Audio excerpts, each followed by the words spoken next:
O grupo 3, o Mogi, é o lanterna da competição sem nenhum ponto marcado.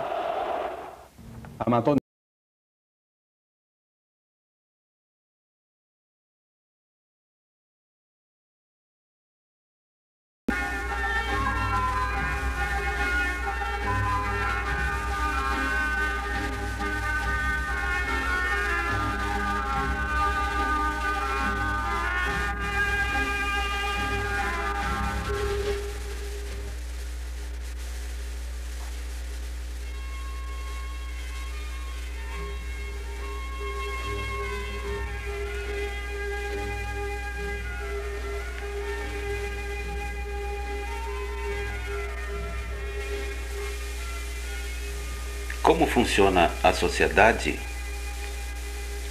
A vida que a gente vive.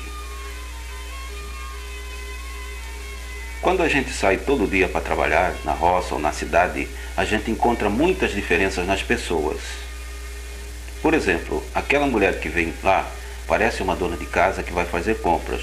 O moço de gravata parece mais com um bancário e esse cara aí do lado é meu companheiro de obras. O seu Juca é boia fria, tá indo para a fazenda Caiçara trabalhar na panha do café. Na cidade, o maior absurdo é quando a gente vai para o serviço que nem sardinha em lata. Enquanto outros viajam tranquilos nos seus carrões, que nem seu Carlos, que é o maior fazendeiro do lugar. A vida que o povo leva está cada dia mais difícil. Na roça ou nos bairros pobres da cidade, a gente tem muitos problemas. As crianças estão cheias de vermes, a escola é longe e não dá boa instrução. O resultado é uma desgraça. No Brasil, de cada 1000 crianças que nascem vivas, umas 100 morrem antes de atingirem 1 ano de idade. Isto é a mesma coisa dizer que no Brasil, a cada hora que passa, morrem 33 crianças de menos de 1 ano. O seu Carlos não tem nenhum desses problemas. Os seus filhos estudam na capital. Olhe só a casa chique que ele tem. Mas as nossas crianças que deveriam estar na escola têm que trabalhar para poderem comer.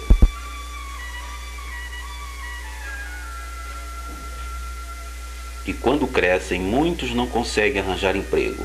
Na roça é sempre o grande que é favorecido e expulsa o pequeno das terras. E na cidade o desemprego está cada vez maior.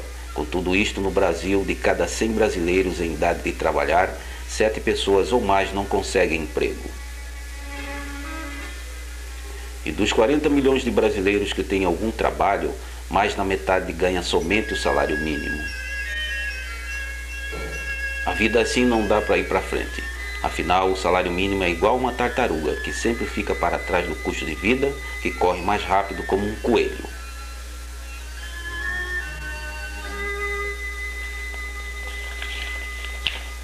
Enquanto os trabalhadores estão assim, sem dinheiro, os patrões estão cada vez mais ricos, sentados nas costas dos trabalhadores.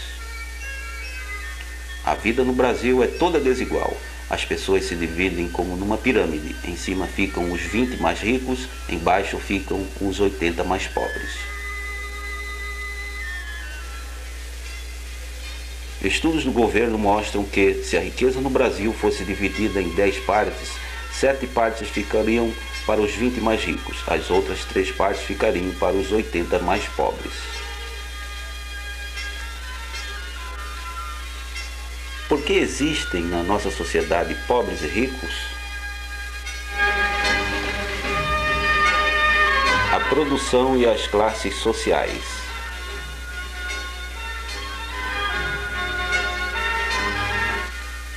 Para entender melhor a nossa sociedade, a gente precisa saber como ela está organizada.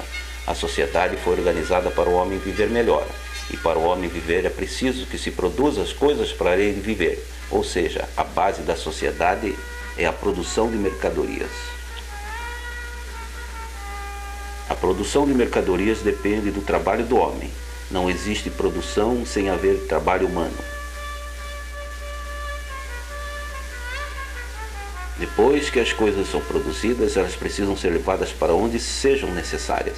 As mercadorias produzidas precisam ser distribuídas na sociedade.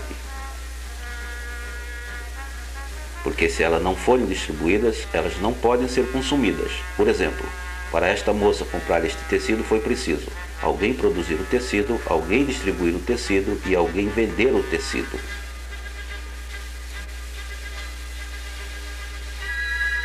Além dessas funções, ainda existem outros serviços. Veja o bancário. Ele não produz, nem distribui, nem vende as mercadorias, mas com o seu trabalho faz o dinheiro girar e acumular nos bancos. Assim temos duas coisas importantes. Estas funções de produção, distribuição e serviços fazem parte do processo de produção. 2. As pessoas que prestam esses serviços todos formam a classe trabalhadora.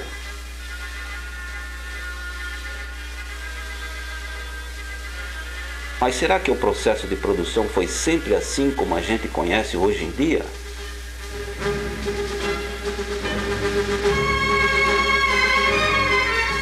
Vamos ver um pouco da história do homem. Os primeiros homens somente recolhiam da natureza as coisas que necessitavam para viver.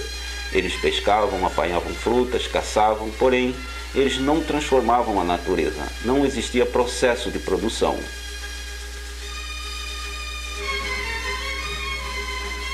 Com o passar do tempo, cada vez ia ficando mais difícil viver desta maneira. Por isso, os homens tiveram que encontrar um jeito de produzir as coisas de que necessitavam. Ao fazer estas coisas, os homens trabalhavam e modificavam a natureza. Assim, com o trabalho e com a transformação da natureza, os homens puseram em andamento o processo de produção.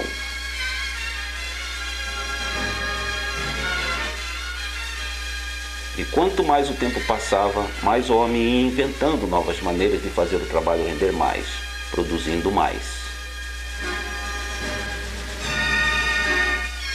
Por exemplo, em lugar de continuar cavando a terra com arado puxado, se descobriu que arar a terra com máquina rendia muito mais. Um homem trabalhava por muitos. Da mesma forma, ao invés de ficar carregando nas costas ou em carroças as mercadorias, rendia muito mais botar as máquinas para carregar. Surgiu também a divisão de tarefas. Houve melhor organização no trabalho produtivo. Por exemplo, numa fábrica de sapatos, uns cortam o couro, outros costuram, outros colam, outros pintam, outros guardam os sapatos nas caixas.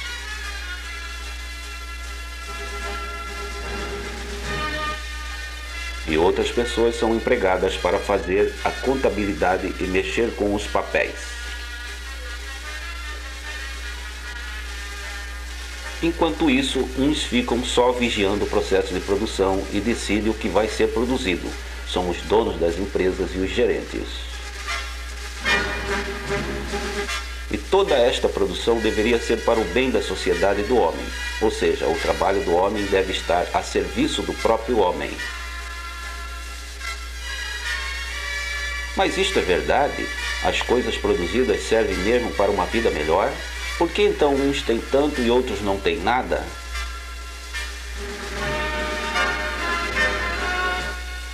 Como a gente viu, para que haja produção de mercadorias é preciso que haja trabalho humano, mas é preciso existir os meios para este trabalho, os instrumentos de produção.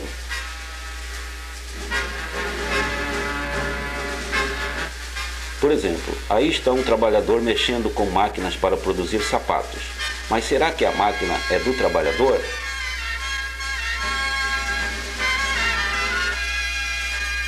Não. Na verdade, uma pequena minoria se apodera das terras, das máquinas, das fábricas, das empresas. Essa minoria são os empresários, os patrões. A grande maioria do povo não possui nada, é obrigada a trabalhar para os patrões, ou seja, são obrigados a vender a sua força de trabalho aos patrões em troca de um salário. Essa grande maioria que vende sua força de trabalho são os trabalhadores.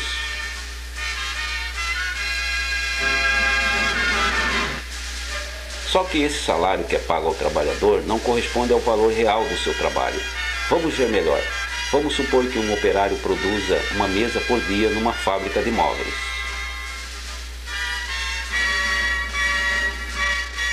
E quando a mesa estiver pronta, ela vai ser vendida por 2.000 cruzeiros.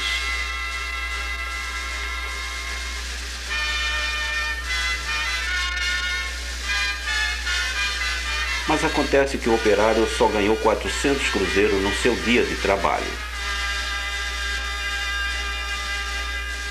Para onde foram os outros 1.600 cruzeiros? Parte serviu para o dono da fábrica pagar a madeira, a energia que gastou, os juros do banco.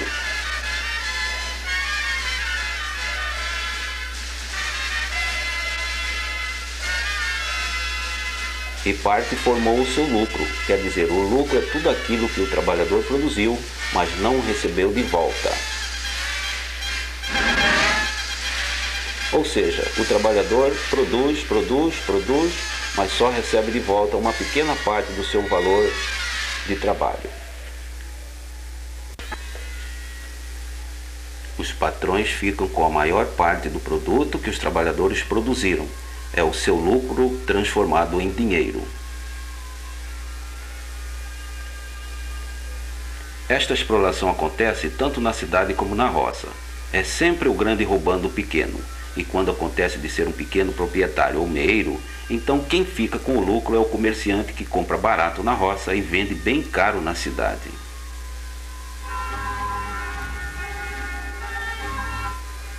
Por tudo isto, é fácil perceber que os homens da sociedade se dividem em dois grupos diferentes e opostos. Há duas classes sociais com objetivos antagônicos. Tem a classe dos patrões, com suas máquinas, fábricas, terras, que só tem um objetivo: aumentar sempre mais o seu lucro à custa de outra classe, a classe dos trabalhadores, que só tem a sua força de trabalho e tem que defender o aumento do seu salário, única fonte de seu sustento.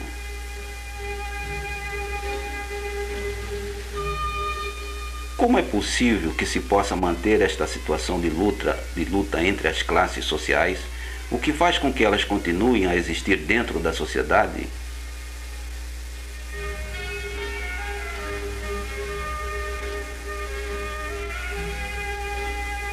Para que a situação de injustiça e de exploração continue assim, existem na sociedade dois tipos de poder que garantem esta situação.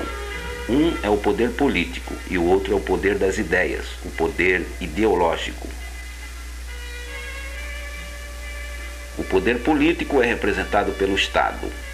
A classe dominante tem muito dinheiro e, por causa disto, eles conseguem organizar tudo de acordo com seus interesses. Eles criaram todo um sistema de instituições e leis para evitar que os trabalhadores possam mudar esta situação. Este sistema é o Estado. É formado por todas as pessoas e instituições que têm o poder em suas mãos. É o Estado que garante o funcionamento da nossa sociedade. Tudo é feito de acordo com os interesses dos poderosos.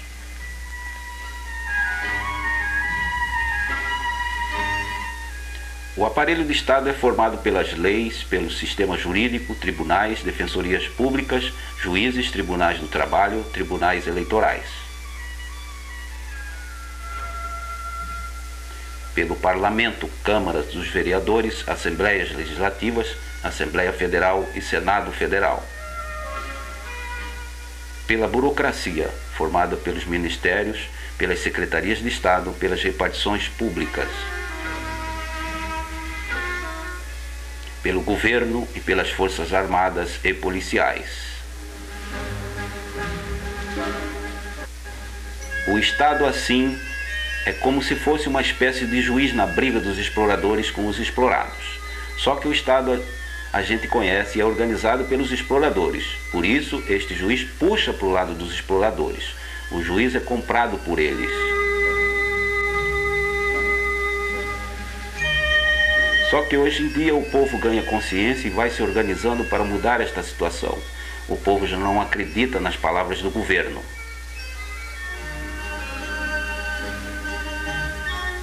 Por isso não basta o Estado mandar e oprimir o povo injustamente. É preciso que o povo acredite nas coisas que os exploradores querem. Querem enfiar nas nossas cabeças as ideias que nos tiram da nossa organização.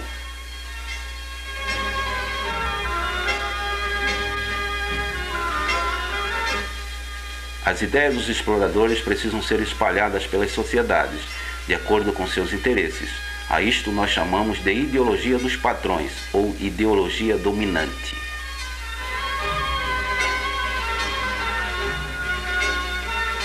Existem muitas ideias que a gente pensa que são nossas, mas que no fundo são ideias que os patrões enfiaram em nossas cabeças.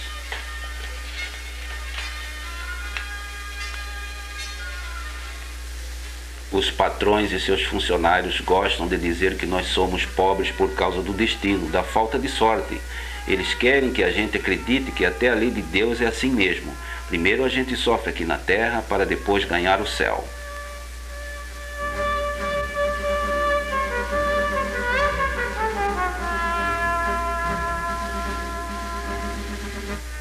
Para colocar estas ideias na nossa cabeça, os patrões controlam uma porção de coisas. Elas usam as escolas,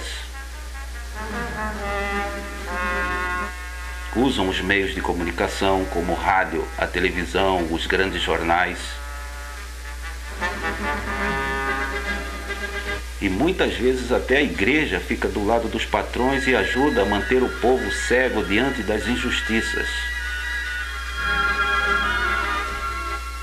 Eles não querem que a gente descubra as causas da nossa pobreza e da injustiça. Não querem que a gente descubra que a raiz de tudo está na exploração que sofremos. Enquanto eles vão ficando cada vez mais ricos, nós vamos ficando cada vez mais pobres.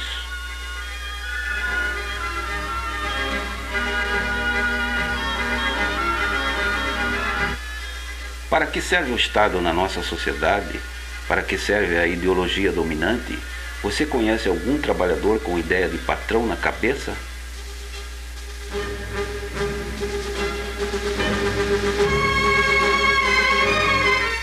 País rico contra país pobre.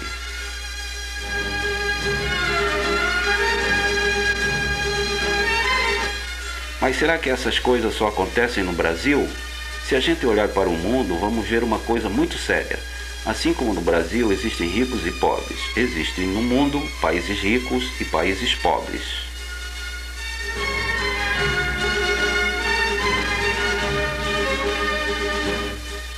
Por exemplo, de cada 1000 crianças vivas que nascem na França, morrem só 12 antes de 1 ano.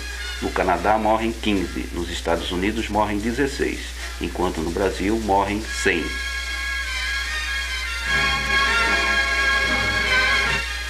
Enquanto um brasileiro tem 100 cruzeiros no bolso, um norte-americano tem 10 vezes mais. Para cada 1000 cruzeiros em mercadorias produzidas no Brasil, os Estados Unidos produzem 21.000.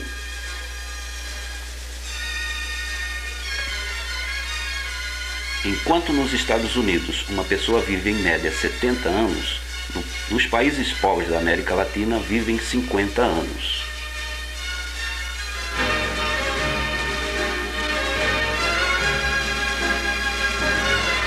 E por que existem essas diferenças? Ora, a gente viu que existem ricos e pobres, porque os ricos exploram os pobres. No mundo acontece a mesma coisa. Os países ricos são ricos porque exploram os países pobres e procuram mantê-los subdesenvolvidos.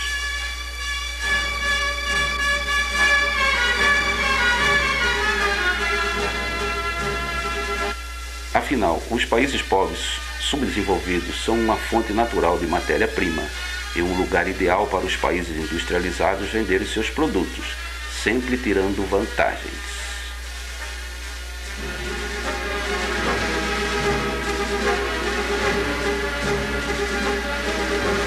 Assim, a classe dominante dos países ricos se une à classe dominante dos países pobres e exploram mais ainda aquele país. Com isto, o Brasil acaba ficando preso ao dinheiro estrangeiro. O nosso país faz empréstimos e, como o dinheiro estrangeiro fica cada vez mais caro, os juros aumentam e nossa dívida também.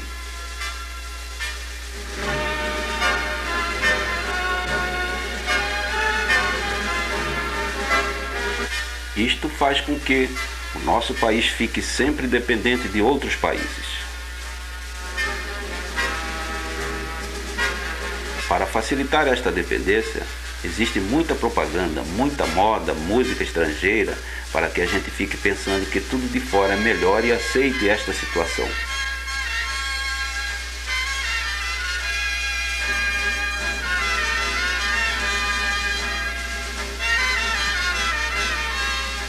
Por isso, os países ricos, principalmente os Estados Unidos, não querem de jeito nenhum que haja uma mudança na forma de organizar nossa sociedade.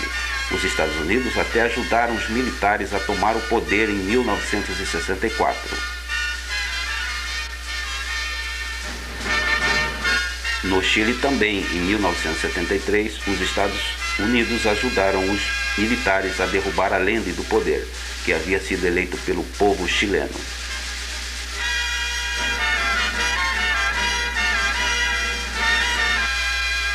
Em El Salvador, os Estados Unidos apoiam os militares ditadores com armas e dinheiro.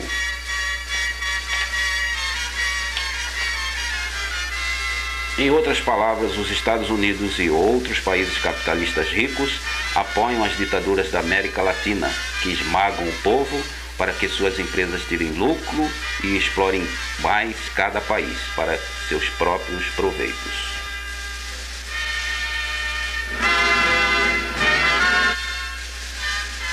E agora, o que fazer?